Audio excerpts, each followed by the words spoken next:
everybody, it's Savannah. Welcome back to my channel. Today's video is going to be a reading vlog for The Last Hour series by Cassandra Clare. This is the first one. This is Chain of Gold, and I'm so excited. I haven't read any of her books in a really long time. I've read The Mortal Instruments and The Infernal Devices and The Codex, but that was in middle school, and so it's been like 6 years since I've touched a book by her. I'm kind of wondering if I'm gonna like it or not, but I read the prologue to this last night, and I love romantasy. Give me a little bit of that. Along with that frolicking in the woods. So fun. Getting back into my Shadowhunters era. Maybe I never left. I don't know. Come join along.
A long time no see. I'm gonna give you my first impressions on Chain of Gold. I'm loving it so much. I'm so happy to be back into this world and seeing Tessa and Will and Jem, everybody now that they're older, because I think it's like 20 years into the future, and we have this new generation of Shadowhunters that are also spunky and so good. I love it so much. I didn't realize how much I love the Shadowhunters universe until picking this up now, and I'm like, I want to read the rest of them. I also just love the characters, seeing all the different families so close and like how they interact with each other. I'm just so happy with it, and I stayed up late last night reading, as you guys saw. There is also, might I add, Tropical Storm Debby is doing a number on the area currently, and so it's been raining past 2 days and it's going to continue raining, so what a perfect time to do reading vlogs. I also started annotating. It's really so cute, and I feel like it kind of matches the cover. I was trying to coordinate it and I think it kind of matches. I don't know. I'm currently on chapter 7, page 179. I kind of have a good bit to go.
Okay, so I figured I'd update you guys on the book because I'm a little bit less than halfway through it, and I'm starting to get into like the action. There's a lot going on with the kids. They all have their own like subplots and secrets, and just there's a lot going on. I feel like it just never gets boring because we're always following different characters, and there's also a lot of them, so there's like different combinations of them doing different things, and then they'll come together, and it's just so fun. Like having the young kids, it gives off like almost Stranger Things vibes. Hear me out. Stranger Things meets Bridgerton. Like, kind of weird, but like, if you get it, you get it. So, tabbing has been a success. I also took a nap today, and so I have Simi and Nubs with me. Let me show you. Mr. Nubian! Simi!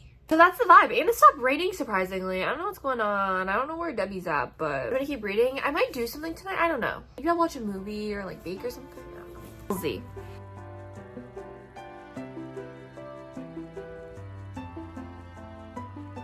I just got back from my bath and I want to update you guys because let me see where I'm at. I'm on chapter 19, page 457.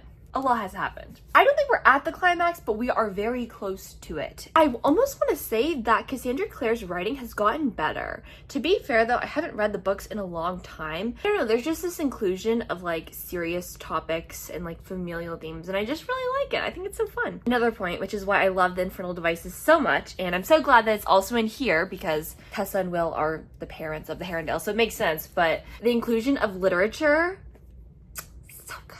In the Infernal Devices, they would constantly mention A Tale of Two Cities. In this one, they're mentioning Great Expectations. And I've only read a small chunk of it, and so I haven't finished it. But I know enough to like kind of see some commonalities, if you will. And so there's like foreshadowing by using other literature. I think that is just so peak writing. I love it. I definitely want to finish Great Expectations now. I have two other thoughts. My other thing is this makes me really want to read The Mortal Instruments again because there's so many different parts that were reminding me of that. Like for example, when Clary like gets all dressed up and everyone's like gobsmacked. It's similar with Cordelia. And then also, I don't know, just mentions of James is very reminiscent of Jace. And so it's so interesting because The Mortal Instruments was written before this. You kind of see that foreshadowing of the same characteristics with James. I think also with Will too, but it's just so fun. The last thing is about the romance, and I think I could predict who's gonna be with who, although I'm not 100% sure. And I think that's what's so fun is it's like it could go either way. I mean, like she's written it out, and so that like, oh, this character could be with this character, and it's like maybe.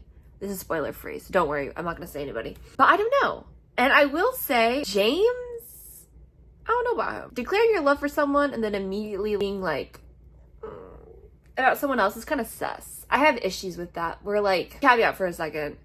Season 3 of Bridgerton, when Colin is like completely does a 180 after Penelope physically changes, and it's like the whole thing rubbed me the wrong way because it seemed like it was just this physical attraction, like he didn't truly love her when she had been pining over him the like entire show. It just, I don't know, it just rubbed me the wrong way. So I'm kind of curious about how this is gonna go about that and kind of like showing their love. We'll see. I don't know, but anyways, I'm not gonna finish this tonight probably, but I'm probably gonna read some more because as I said, we're almost at the climax. So I ended up staying up last night and I finished the book. It's never a good idea to read at night and get to the climax of the book because then you're just gonna want to continue reading, which I did.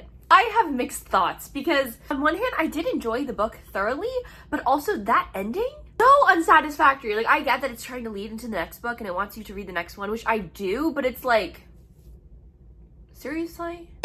Hello. A couple different things. In terms of James and Cordelia, which is not a spoiler, I'm so annoyed, and part of the reason is because I figured that because there's different color schemes and girls in each cover that it was going to focus on a different character. That was my mistake because it's not, and I should have known better because I know that all her series, it's a continuation of the story. So it's not like you're just gonna like, oh, happy ending, on to the next character. No, we're gonna see like, guess who's back? The same villains, if you know what I mean. There's a very specific character that I do not like. She's getting on my nerves so much, and I think I'm gonna have a hard time supporting Cordelia and James just because of his like switch in feelings, which you may argue is because of magic. I won't say anything further, but it's just so tough, and I feel so bad for her. Like,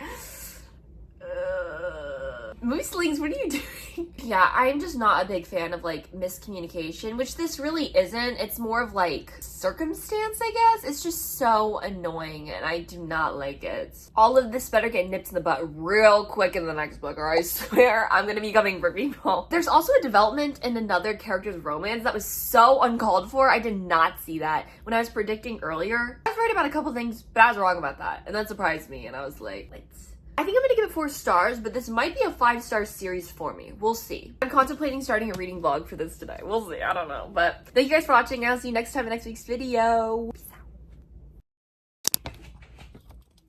Oh, look who wants back in. It's that little mooseling. Come on, Mishi. You got bored? Come on, Moose. Come on. Good job, Moose. Good job. Good job, Moose. Okay, Moose. It's right here. Okay.